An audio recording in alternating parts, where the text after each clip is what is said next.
सर्वार्थ साधिके शरण्यै त्र्यंबके गौरी नारायणी नमस्तुते।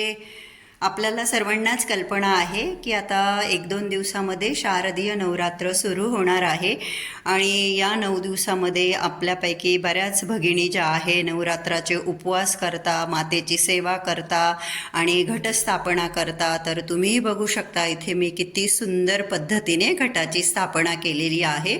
आपण जो घट स्थापित करतो ते आपण मातीमध्ये धान पेरतो, ते खूप छान असं उगवलं पाहिजे आणि त्यामागे अशी मान्यता आहे की ते धान जर छान असं उगलं तर आपली खूप भरभराटी होते, आपल्याला लक्ष्मीची प्राप्ती होते, लक्ष्मी मातेचा आशीर्वाद आपल्याला मिळतो। म्हणून ते धान जे आहे ते खूप छान असं दाट मस्त उगणं खूप गरजेचं असतं।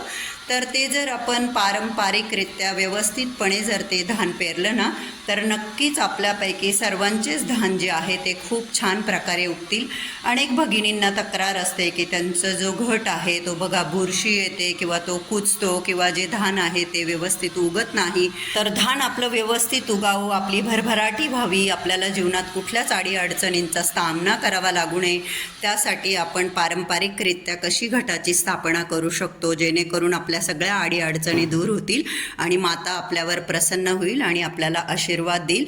तर त्यासाठी आजचा हा व्हिडिओ शेवटपर्यंत नक्की बघा। मी पारंपरिकरित्या घटाची स्थापना कशी केली आहे ते मी तुम्हाला या व्हिडिओमधून सांगणार आहे। घटाची स्थापना करण्यासाठी माती लागते, काळी भोर अशी शेतातली छान माती आणायची आणि ती माती गाळून नाही घ्यायची। तुम्ही बघू शकता ह्या मातीमध्ये अशी जाडसर खडे पण आहे। एकदम चिक्कण माती घेतली तुम्ही गाळून तर काय होईल, तुम्ही जेही पाणी टाकाल ते असं खाली बसून जाईल माती आणि चिखल चिखल होईल आणि ते पण एक कारण असतं मग की तुमचं धान्य जे आहे ते छान नाही उगत आणि बुरशी किंवा असं बुरशी येते, कुजट होऊन जातं। त्याच्यामुळे अशी जाडसर खडे असलेलीच माती घ्यायची आणि काळीभोर माती घ्यायची घटासाठी। त्यासाठी असा मातीचा कलश लागतो। जिकडची तिकडची पद्धत वेगवेगळी असते, तर तुम्हाला आम्ही जसा बसवतो तीच पद्धत तुम्हाला दाखवणार आहे की 9 दिवसामध्ये अखंड ज्योतचं किती महत्त्व आहे। त्यासाठी माझ्याकडे हा दगडी दिवा आहे, याच्यामध्ये बऱ्यापैकी 1 लिटर तेल बसतं, तर मी हा दिवा लावत असते।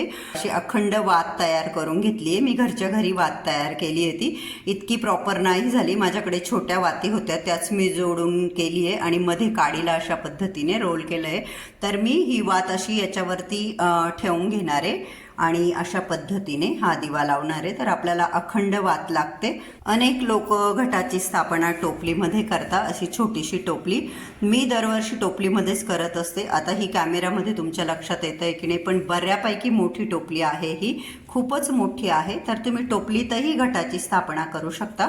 अशी पत्रवळीचा वापर करूनही घटाची स्थापना केली जाते। आपण आता काय करणार आहोत, पत्रवळीवर जास्त प्रमाणात आपल्याला माती टाकून घ्यायची आहे, खूप कमी नाही टाकायची, जास्त टाकायची, म्हणजे आपलं जे धान जे आहे ते छान असं उगलं पाहिजे। याच्यासाठी आपल्याला भरपूर अशी माती इथे टाकून घ्यायची आहे एकसारखी। धान्य त्यात टाकण्याआधी आपल्याला त्याच्यावरती कलश ठेवून घ्यायचा आहे, कारण कलशाच्या खाली जर मातीमध्ये धान्य पडलं तर मग ते कलशाला त्याच्या प्रेशरने कलश हालतो, तिरपा वगैरे होतो, म्हणून कलशाच्या खाली धान नको यायला म्हणून आपल्याला त्याच्यावर कलश ठेवायचा आहे। तर त्याआधी कलशावर कुंकाने छान असं स्वस्तिक काढून घेतलं आहे मी आणि हळदी कुंकवाचे असे बोटं ओढून घेतले 5-5। कोणी कोणी नुसतं कुंकाचेही ओढतं, मी हळद आणि कुंकाचे ओढून घेतले, तुम्ही बघू शकता अशा पद्धतीने स्वस्तिक काढून घेतलं आहे। तर आता आपल्याला कलश इथे मध्यभागी असं ठेवायचा आहे। कलशाला असा हा कलावा बांधला जातो, लाल पिवळा धागा आपण ज्याला म्हणतो।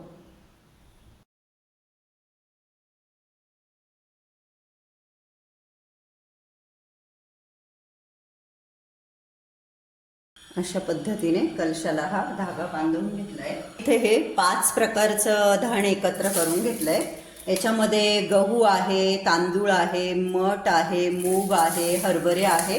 तर हे एक तर 5 प्रकारचं घेतलं जातं किंवा 7 प्रकारचं किंवा 9 प्रकारचं, जेवढंही तुमच्याकडे आहे तेवढं तुम्ही घेऊ शकता। माझ्याकडे आत्ता 5 प्रकारचे होते म्हणून मी हे 5 प्रकारचे घेतले। तर आता हे आपल्याला इथे टाकून घ्यायचे याच्यावरती अशा पद्धतीने। खूपच जास्त दाट पण नाही झालं पाहिजे, मग ते धान उगायला त्याला जागा पण लागते ना, तर खूप जास्त असं दाट पण नाही झालं पाहिजे ते. आणि आता हे जे धान टाकताय याच्यावरती आपल्याला अजून थोडीशी माती टाकून घ्यायची आहे. खूप जास्त नाही टाकायची, थोडीशी टाकायची.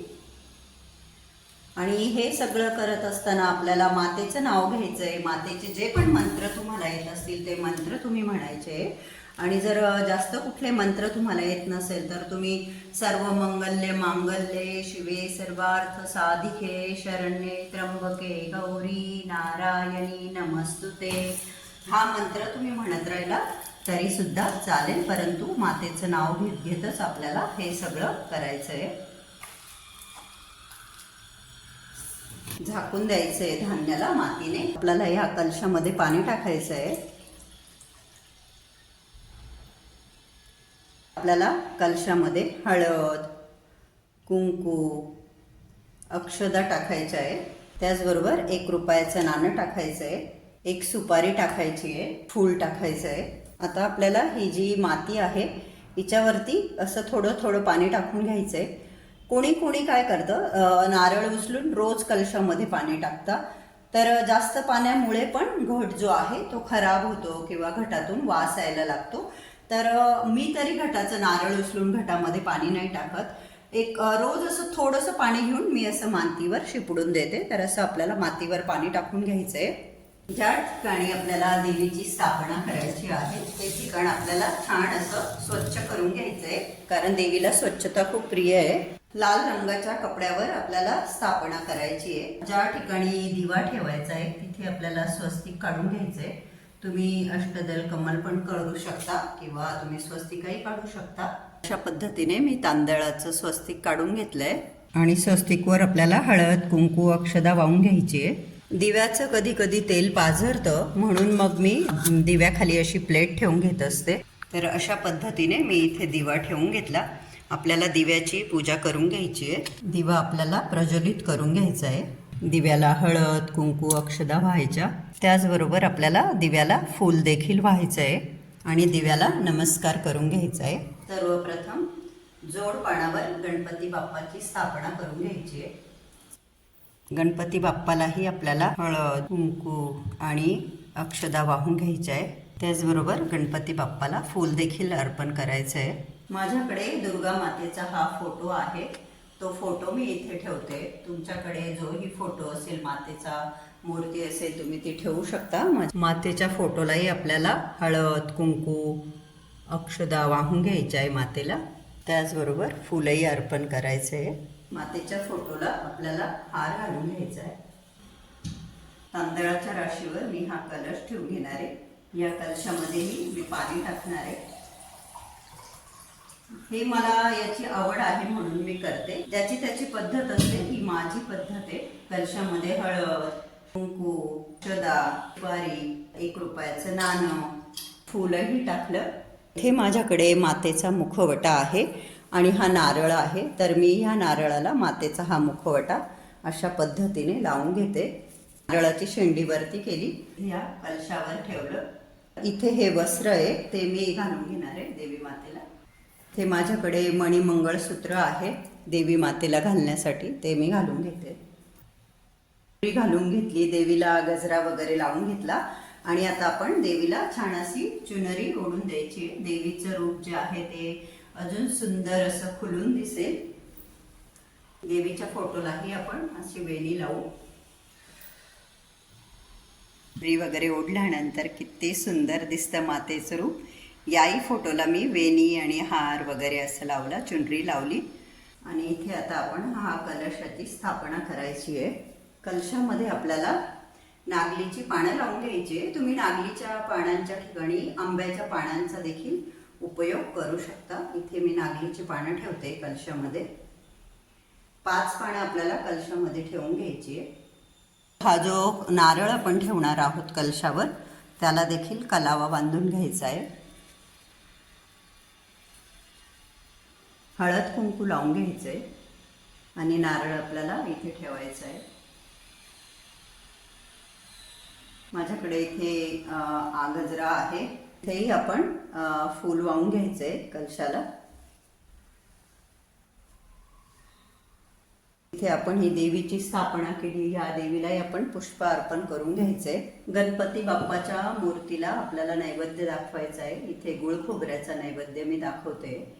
इकडे गणपती बाप्पाची जी ही मूर्ती असेल तिला आधी पंचामृतने पाण्याने स्नान करून घ्यायचे. नैवेद्यम समर्पयामी.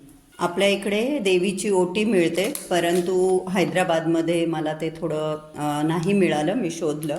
परंतु ही ओटीची पुडी आहे, त्यात मणिमंगळसूत्र, बांगड्या आणि विड्याला जे ठेवतं खारीक, बादाम, सुपारी ते सर्व आहे. ते मी देवीला इथे अर्पण करते. इथे माझ्याकडे 4-5 कवड्या आहे. देवी मातेला कवड्या खूप प्रिय आहे, तर त्या कवड्या मी इथे पूजेजवळ ठेवते. कवड्यांनाही हळद कुंकू वाहून घ्यायचं आहे आणि कवड्यांची पूजा केल्यानंतर आपल्या घरामध्ये लक्ष्मीची प्राप्ती होते, म्हणून कवड्यांचं देवीच्या पूजेला फार महात्म्य आहे. त्यानंतर कवड्यांना फूल देखील अर्पण करायचं आहे. दिव्यालाही आपल्याला छान असा हार घालून घ्यायचा आहे.